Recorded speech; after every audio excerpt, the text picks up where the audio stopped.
Hello all, Alison here. Welcome back to Words and Pictures for a few minutes of fun. Bit of a stamping mashup today.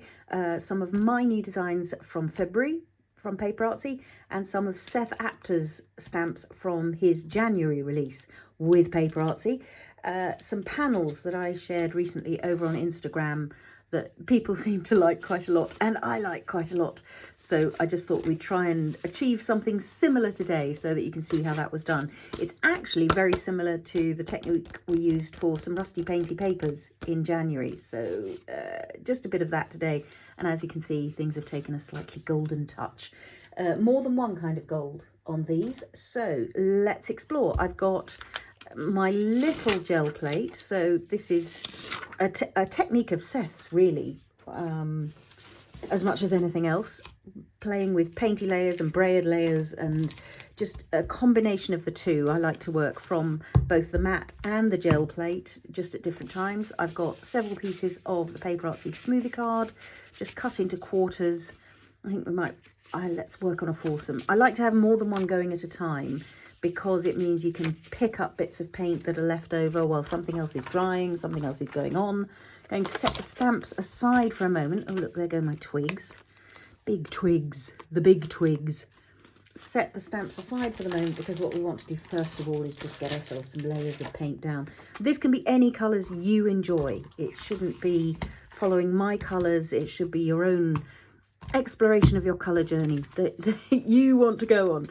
The gold paint, which is part of this, PaperArtsy gold paint, you can see the pigment, because it's heavy pigment, the gold, can drop out of the paint. So a good mix, like you would do with any pigment-based spray, like the Distress Oxides or any spray with mica in, always needs a good shake. But if you really can't get that to remix, which because the paint is quite thick can be quite the task, you might need to get in there with a little stirrer or something to really give it a good old mix up. And what you're trying to do is get that gold pigment just well mixed in back into the whole of the paint. And it does, it takes a bit of work because it's so chock full of pigment and because the metallic particles are heavier. But I mean, you can already see the gleam of that. So it's well worth a moment of your time to just get that paint mixed up again. And that's inevitable. That's, you know, it's not a fault in the paint any more than it's a fault in Distress Oxides or a fault in any sparkly spray, that the sparkle elements, the sparkle particles of powder will necessarily land up at the bottom. Whichever way up you store a thing, they're going to land up at the bottom. So if you store it upright, they'll end up down here. If you store it lying down, they'll end up at one side. But that, I mean, I don't need to worry about that. I can put that straight on here and use it in a minute. I don't think I want to start with the gold. I want the gold as my top layer. So I'm gonna try and preserve that bit of gold while I do some other colours. And I think I'm going to start with some sort of mid turquoises. What I like about doing this, you can go for completely contrasting colours or you can go for coordinating colours, which is basically what I've got here. But the contrast is in the shades. So I've got mid-tones of turquoise, I've got darks, and I've got some lights. And that's going to mean I can create distance and texture. So this brayer is quite clean looking. I've got one brayer that has got lots of painty texture on it. And for this, I actually quite like using the mucky brayer because it gets me texture straight away. It's a pity I put that gold right in the middle of the mat. I should have put it over here. But let's just get some paint on the go. So I'm going to put a bit over here and then I've got that to play with. I'm going to get a little bit going on a couple of these cards. And as you can see, you can, by dancing the brayer across the page, you can already get some texture. But you can see because my brayer is unclean, I get beautiful textures right away just with that muckiness on the brayer. And that to me is quite pleasurable because it's texture without any work. So I'm going to take a little bit of that off there. That you can see gives me a slightly different application. I'm not going to put this colour on all of them, maybe. I'll leave, instead of 4, I've ended up already with 6, but you know, that's fine. And then you can see I can print some of that straight from there, and that'll get me a stronger look. But as this also shifts, that will also change. So I might put a couple of stronger ones on here. But I'm just tapping, I'm tapping part of the card down. So I'm getting little sections of this paint, and you can see there's texture starting to build up on here as well. Let's get a lighter colour maybe to go on to a couple of these cards. So let's start these from a lighter place. That's, I think, Seaglass. What was the first one I used? Beach Hut, probably. Beach Hut, or was it this? Might have been Bora, might have been Beach Hut. You'll have to go back and look again at which one of those two I picked up. If it was this one, it's Beach Hut, and if it was this one, it's Bora. I think it might have been Bora. Oh yeah, so the problem with this brayer is that it keeps coming off its loop, and then it doesn't want to bray. Is that a verb? To bray? So here I can take a couple of these ones where I've got the solid look and just break that up now with a bit of this, and I might pop a bit of that onto there because that's going to give me another look when I come and pick it up. In fact, I might just take this final piece of card and pick up some of those stronger elements. And this is just, it's a game. I'm really not planning terribly much where I'm putting this, but I am looking at my cards and I'm seeing where I'd like a little bit more pale colour, or I'd like a little bit of a dark, or I'd like a little bit more texture, or I'd like something a bit solid. I'm also quite keen to leave quite a lot of white space in places because that's going to give me something else. If this dries on here, that's fine, because we'll be able to pick it up later on with a different coat of paint. It will all build. Right, I'm going to get some darks in. So this is the darkest of the turquoises, Inky Pool. It's also one of PaperArtsy's translucent paints. All of these are PaperArtsy Fresco finish chalk acrylics, and yeah, they come in a number of finishes. They might be opaque, they might be semi-opaque, or they might be translucent, and you can see that translucence immediately gives you a different kind of glow to the paint as opposed to the chalky surface. I'm going to just shift this so I've got a bit of space to play. I'm trying to keep everything on camera, so I'm not zooming in because I know that that will mean I can't necessarily get everything on camera for you, and you might miss something that you want to see. So this enables me to see the layers underneath, but where it's mixing with that paint, it's creating a different effect. So all of this is giving me texture as a beautiful game. Let's get a bit more detail and interest on this. So this one I look at, I see it's looking a little bit boring. So for this one, I'm going to make sure I create a bit more interest and detail. Might put a little bit on there, so I've got some darks going on the gel plate as well. Just spread that out a little bit. Oh, I see, maybe I just had the brayer the wrong way up earlier. Let's get something interesting going here. So I'm spreading the paint out so that I've got it in various places, and then just take it for a dance. Just a little bounce across the paper, just to create those interesting textures, maybe along the edges. Might pick up a bit of this over here. So that's giving me a nice block of dark, just touches of that, and then I'll be able to change that with a lighter layer over the top. It's playing. It really is playing. And keeping going. I think that's the other thing with this technique, is trust the process and let things develop in front of your very eyes. So there's quite a lot of nice texture on that one. But I want, yeah, just a little shift and change over there. This one's got these heavy blocks of dark colour. So what I'd quite like to do there is introduce a light. And then the other thing I quite like doing at various points, not all the way through, this is slipped off its thing again, various points, not all the way through, is to give a spritz of water to this paint, and then you can get a watery brayer of paint over, which has a different look to it.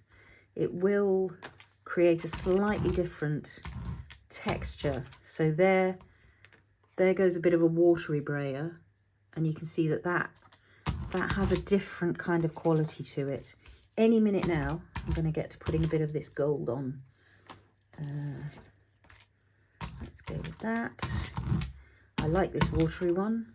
Quite enjoying what's happening on there as well. Might come in and get myself just some edges through here. Just want something, yeah, something with a bit more colour going on there. Do I want a dark on here? Don't think so, actually. Maybe that little corner of dark there. Yeah, see, that's really nice. There's another dark bit there. So I'm eyeing what's around, what I've got available. I can pick up off the mat as well. If you haven't got a gel plate, don't worry. You can create very similar effects here. I just find the gel plate sometimes gives you slightly different versions of the texture. Right, let's see about a bit of this gold, shall we? And it's going to immediately be mixed with the turquoises, but just take a look at how that contrasting shimmer to the chalkiness of the other gives us that delicious variation. So again, I'm just going to put these in various places, because our other form of gold for this is going to be some gold embossing powder. So again, I don't necessarily need gold on every single one of these, but once I get going with the gold, I do quite enjoy it. I'm going to give that a spritz of water because it's been on the mat for a while, and again, that's going to give me a slightly different look to the next bit of brayering. It is now mixing with these turquoises, so that's going to be slightly less gold. So in a minute, what I will do is put a bit more straight gold on the mat, because as soon as these metallics mix with the chalk, that's giving us a different look. So yeah, I do want some full-on gold back on the mat in a minute, but that's quite a nice print there. Just picking up a bit of that gold paint detail. So yeah, it's touching, letting it meet, mix, meld. Let's pick up a bit of that. And I think in a minute, as I say, I will get a little bit of, but you can see on here, we're building up little layers of stuff as well. Might put a bit of gold onto here, just for fun. And that's also going to build textures and layers as we go. I sort of want another piece of card. Yep, got a couple of spares here. Let's get a few of those into play, because that is giving me also really nice detail and texture. A different look to the brayered look, that printed look, but equally exciting. And we may or may not use all of these for stamping. I might save some of these backgrounds for something else. See, that's quite fun, and I can add more texture and detail to it. And let's do another pickup on here, maybe that corner. Pick up what's left on there. Look at the texture of that.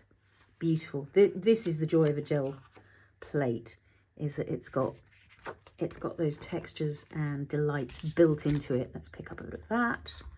Let's maybe go for a little brayer of whatever's left here. Across that side. All looking beautiful. And as I say, it's just, again, there's no right or wrong about any of this. I think there's what you want. There's looking at it and going, oh, well, that's not quite got enough contrast in it, or I'd quite like something else going on. I might pick up a little bit again of the Inky pool. So I'm just popping that on there so that later I've got something to play with. That's quite fun. So that dark contrast just gives me something else going on that page. And again, you could be doing this into an art journal. You don't have to be doing this on card. Obviously, printing down onto a gel plate with an art journal page just requires a little bit of focus and discipline. That's nice. What else? Maybe a little bit of the dark on here, just to get that brayered texture into play. Do I want to pick up a bit of that? Let's see. You don't know until you try. Yes, quite like that. There. This I want a bit of gold on. So again, I might just soften that. Might pick that up with a whole other piece of card. Yes, see. And that's a different watery look. So that one's not going to be part of the set, but it's a great mop-up to start something on a future occasion. Let's put that to one side. Might have a little wipe up of things now. Put a bit more of that.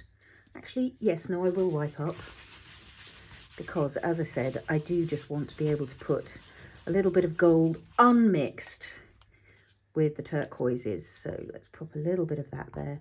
I mean, look at the shimmer of that. It's fabulous.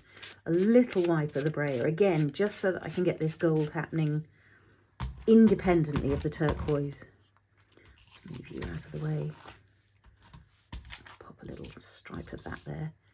So again, I'm just gonna let these gold highlights live in various places. Let's put a little bit here. That's nice. So again, I'm looking for places where things are maybe a bit homogeneous or a bit dull. And then I'll just add a little touch of gold to those areas to create that detail and that shimmer. I pick a little bit up with this off there. That gives me a nice print. And that's probably enough, because we're going to add some stamping detail to these. So, ooh, that was a good one. You see that one go right across the middle. What else have we got? Yeah, maybe a little bit there. This one is the one that's, at the moment, I just finding that one a bit dull somehow. I'm not quite sure why. Let's see if we can change things up by picking up some gold. Maybe a bit of gold off there. And maybe a watery bit of gold, just to get the last of it up. It might be white. Very often in this process, some Snowflake can bring things back to life, just because it creates a clarity and a contrast with the other things that are going. So you could use a Seaglass, which is quite pale, or something like Antarctic, which is quite pale, quite light, just to get some highlights back into some of these ones that have maybe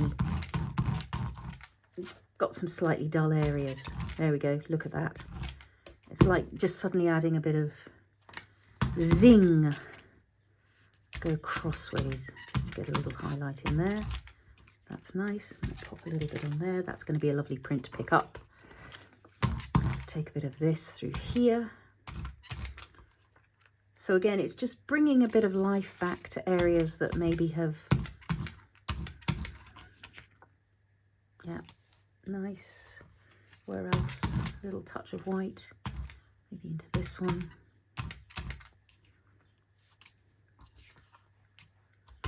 Maybe down the side there. That's good. I'd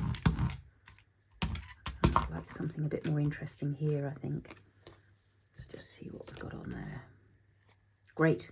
Good. I've got more than enough to play with, as you can see. I might try picking up that paintiness with this. This is also a really good way to clean the gel plate. Just peeling up what you've got. Let's take the edge of that. And those hints of gold coming through there are really nice. Grand. Time for a little clean up, and I'll come back and do a bit of stamping. There's absolutely no rule about when to start or stop with any of this. You could have stopped a couple of layers earlier. You could definitely go on for many, many more layers. It's just about creating somewhere that excites you to now come and play with a bit of layered stamping, the glimmer of that gold in amidst those wintry, snowy turquoises. I'm going to pick maybe a quartet to take on to the next stages. Let's just, so here's a couple of the clean up the gel prints. Look at the subtlety of that, but some of the textures in there are magic. So yeah, they were just mopping up the gel plate. That's the other one we saw, which has got that gold running through it. There's one from the last time I did this, which was just the final peel up of gorgeous painty textures picked up with some white paint. So they had all dried onto the plate, thin layer of white paint picked them up, and that's what I got.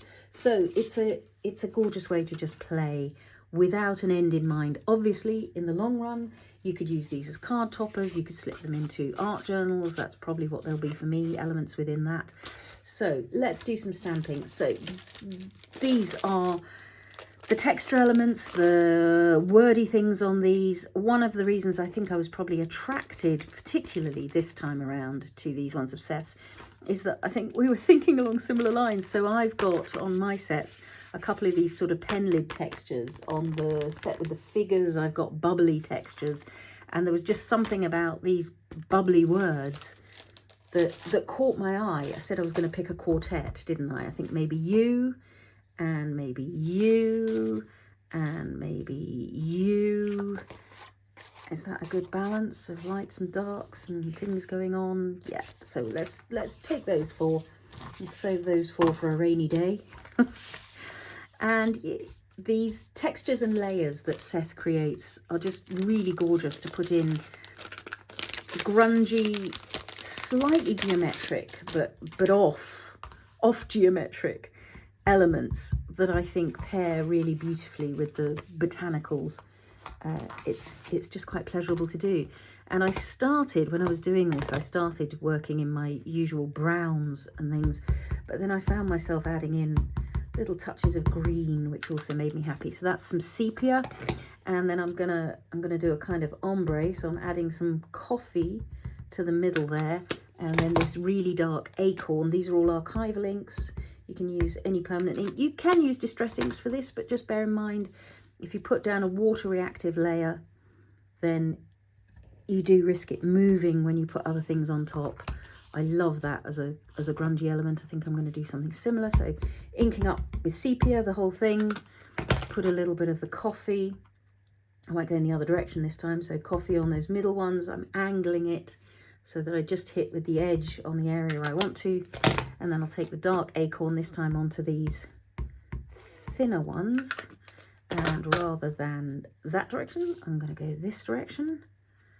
Get myself that element in there. And this is just, again, a matter of enjoying the building up of these layers. There's all these deliciousnesses on these new stamps of Seth's. I love this leaf here. I think we'll have a little bit of leafiness going on. And I think that might be where the green has started to infiltrate. I think I thought I'd quite like a green leaf, and then other green things started happening. So let's have this, maybe with a touch of a turquoise on it as well. So that's garden patina. And let's have these maybe coming from here. So quite a tall one. And the secondary stamping that's maybe a little smaller, a little bit more ink on. And a little bit more of the turquoise. Just creating variation again within that stamping. And that's going over the gold, and that's fine. I like that a lot. Let's have some over here as well. I do like that little sort of teeth tingling bit of green, just providing another element of contrast to the things that are happening. And I think we might do that, and I think we might do, let's have that in there as well. A strong amount of garden patina on that one. That's nice.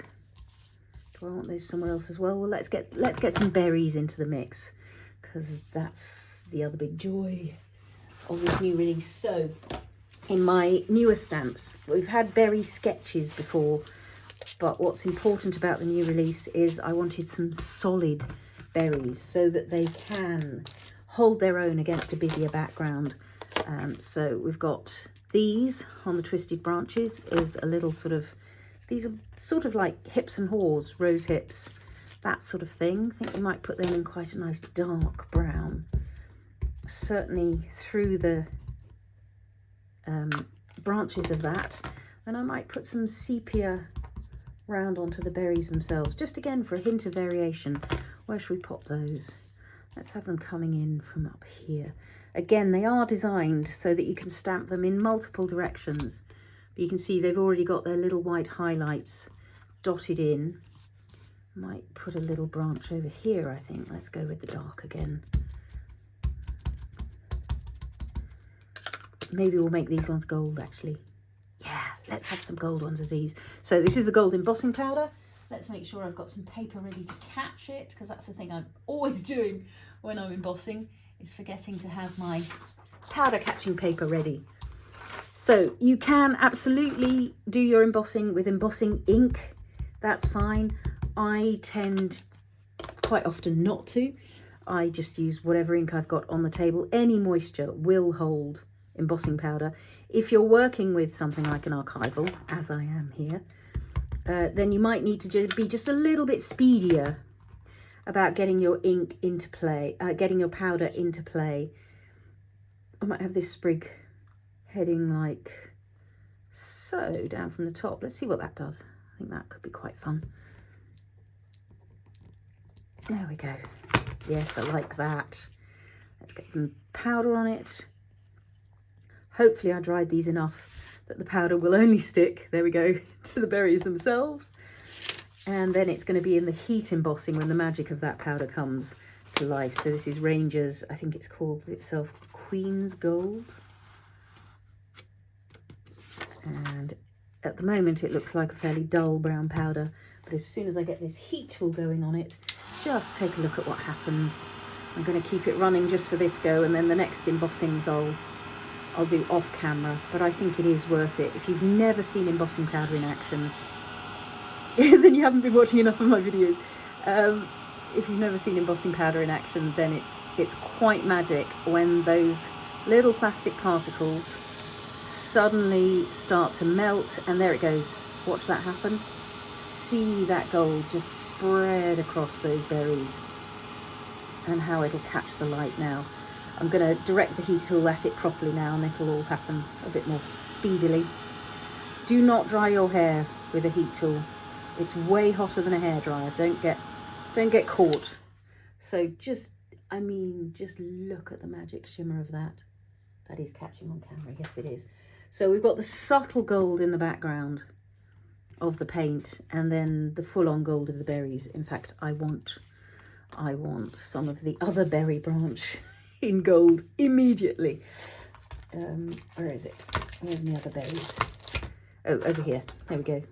So this is the other berry sprig, and branches on all of them as well. There's crackle, there's all kinds of things going on. So where are my two unburied ones? So I might go gold on here because I've got some brown stamping, and I might go brown stamping here. Let's get the brown one in first. Just coming in. Maybe coming up from the bottom. Again, these berry sprigs are designed to work at various angles. I think I might have this one coming across this way. So just getting that dark brown in place. I love how they're sort of vanishing under the gold, just in and out there. And then here I think I'm going to have them coming across that lovely watery bit, and this time I'm going to catch them with some gold powder. So again, nice amount of ink. Oh, what I might do, pause. I'm going to heat dry this other stamping because these inks might still be wet enough to catch some of the powder. So I'm going to give that a good blast with a heat gun, come back and re-ink and powder it. Hopefully that other ink is now dry enough that it won't catch the powder. If it does, you can brush it off, but if it's got very close to the image you do want to powder, it can be a bit difficult to get it exactly where you want it. I'm doing firm pressure down so that I get that ink transferring nicely onto the card, because it's quite a bumpy surface now with all those paint layers. So you just need to make sure you get nice firm contact. So that's pretty good. Interestingly, it seems to have caught something there, but as I say, you can just come in before you do the heating and just brush away any powder that has landed somewhere where you don't want it. A light tap. I think other than that, we're pretty good there on gold powder. Grand. Let's put this away. And then, as I say, I'm going to heat it and come back. So there you see, I've got some brown berries, I've got some gold berries, I've got some gold berries, I've got some brown berries. I'm going to carry on adding layers of stamping, and some of it will go behind the embossing, some of it will just sort of layer over the top. Really like this little Henrik Ibsen book frontispiece. which I think we might add in maybe something a bit subtler, maybe something like some Pebble Beach. So anything you do in a paler colour will sort of become more of a background element. Anything that is bright and bold, I'm going to do a little bit of masking across there. Just got an old book page sitting around here, so I'm going to give myself something approaching a leaf shape just to protect a little bit so that I can put my Henrik Ibsen behind. I absolutely don't care if it's perfect or not. I just want that little bit of masking so that it ends up behind the leaf. Might have that somewhere else as well because I love it. Let's pop a little bit of it here. And then I'm definitely going to have some more of Seth's brilliant shapes coming and going. Little bits of, I quite like the idea of this one in green actually. This is the same one that I've had in brown, and I think it'd be quite nice to have it repeating with that touch of green. I'm going to take it all the way across. Yeah, that's nice. And what else? What else do I want? Ooh, love this little guarantee stamp. That could go somewhere. Maybe in a brown. So this is now just about enjoying adding details, layers, grunginess, vintage goodness, and again look at what you've got, see where it's calling out for something and adding that something. I'm really enjoying this leaf, so I might have some more leaves. What I do want are some of these bubbly words, so I might take Look Within. I like that. I think I'm going to have that on this card, maybe in the brown.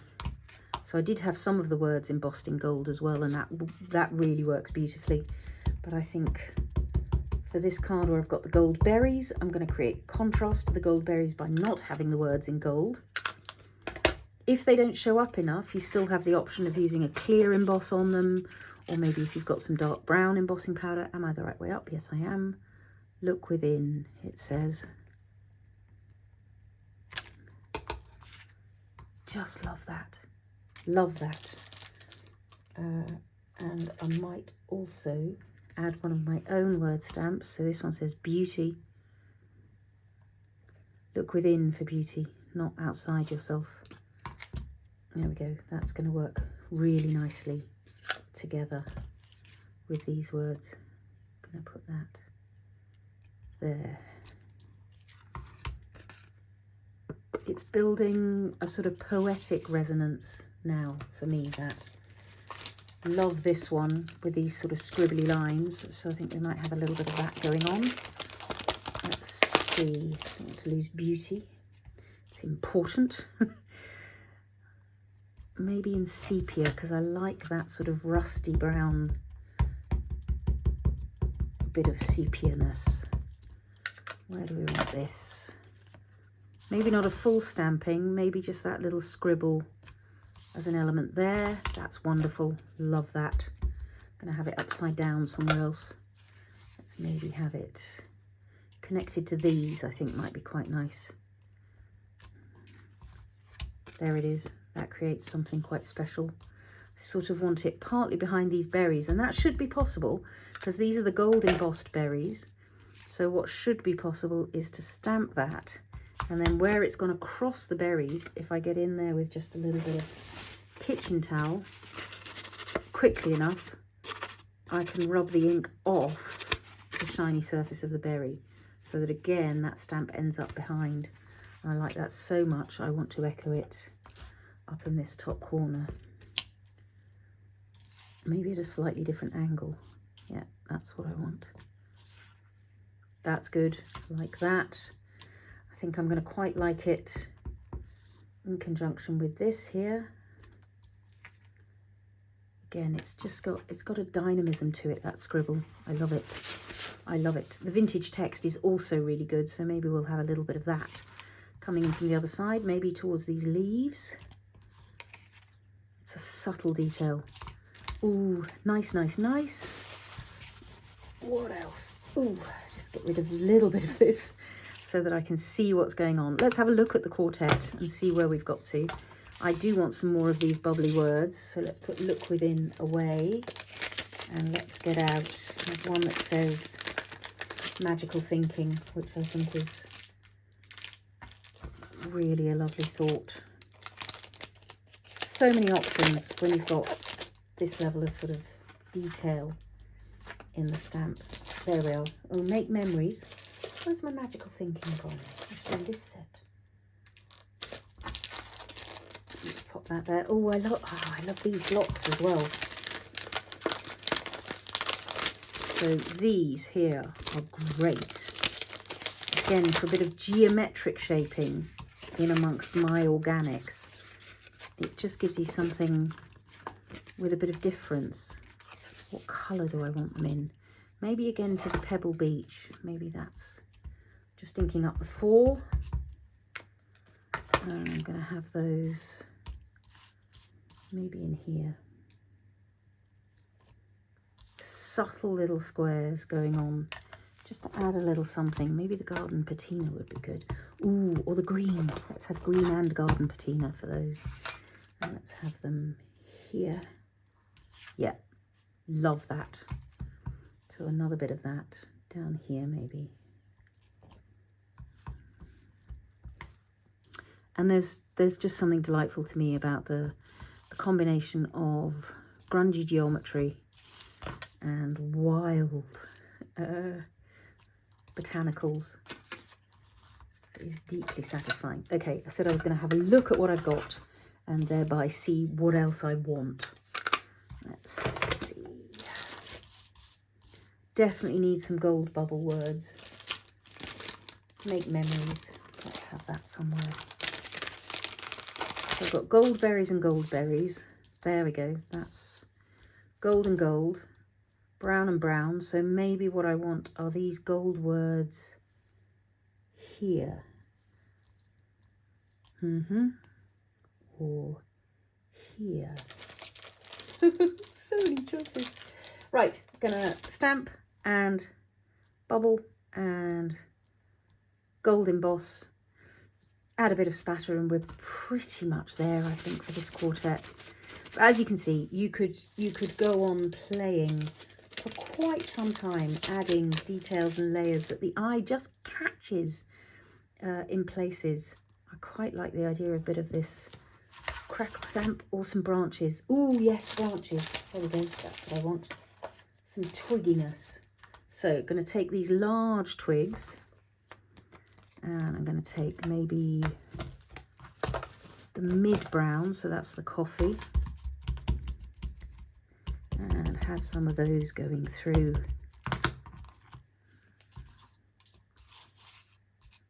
Maybe here.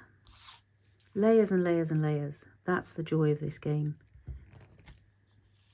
That gives you something of real texture, doesn't it? It's lovely. I love that. Let's get a bit going on down here because it didn't quite stamp through to the bottom. There we go. So now they're growing up from the floor. Let's add some down here. That's nice. Maybe a little bit over here. I think they're going to be really nice growing up out of this organic bit here. Organics growing up out of the geometry there. It just adds a little extra wildness to the game. And I think I might like some as a base for those berries. As though there's a tree they're growing out of. And maybe up this side as well. Just those hints of twigginess give things real, I don't know, life and variation. I think I want gold words. Might do some of my individual words. Definitely want some make memories. Make memories. I shall. But I'm going to dry this first because otherwise I'm going to get gold embossing powder stuck to everything. So I've got a little bit of gold making of memories up in this corner. I've got dusk and the soothing silence in there. I've got golden berries just embossed down there. The word look within and beauty. You know what I want to do as my final little touch is to add just a little bit of snowy spatter to create that fine little touch of light and spontaneity and random movement within these cards. And as I say, they could be a card topper, they could just stand on their own as a postcard. I could do the stamping on the back with some of my postcard stamps to create them as a postcard. And yeah, it's the joy of the process as much as anything else for me, that exploration, that discovery. And then these are techniques and ideas that you could take into journal pages, or insert these in a journal just as they are, as part of a page, as a starting point for a page, as a whole page, just framed in the middle of some book text in an altered book journal. But I hope you've enjoyed seeing those little panels come together. Stick around for the close-up. If you've enjoyed this, do give me a thumbs up. I understand you can hype things. If that option comes up for you, that all helps on the channel. And yes, spread the word. If you know of others who might enjoy a little bit of crafty playtime, do invite them along for the ride. Thank you so much for your company, and happy crafting all.